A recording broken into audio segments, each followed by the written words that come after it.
បរោះម្នាក់នេះរត់ដើម្បីស្រឡាញ់អូនជីវិតនេះមានន័យឲ្យតែបងបាននឹកអូនមានម៉ែនងតែមួយសម្រាប់រំភើបជឿចាប់ជាមួយនឹងស្ងួនស្នេហាមួយនេះគ្មានអូនក្បែរខ្លួនក៏មិនមានបញ្ហាបរោះម្នាក់នេះរស់សម្រំស្រឡាញ់អូនជីវិតនេះមានន័យឲ្យតែបាននឹកជីវ៉ា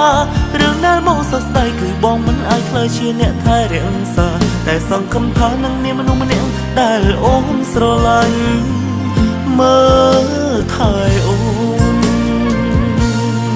បរោះម្នាក់នេះរស់ដើម្បីស្រឡាញ់អូនជីវិតនេះមានន័យឲ្យតែបងបាននឹកអូនមានម៉ែនងតែមួយសម្រាប់រំភើបជឿចាប់ជាមួយនឹងស្ងួនស្នេហាមួយនេះគ្មានអូនក្បែរខ្លួនក៏មិនមានបញ្ហាអ្នកនេះសម្រាប់ស្រឡាញ់អូនជីវិតនេះមានន័យឲ្យតែបាននឹកជីវ៉ា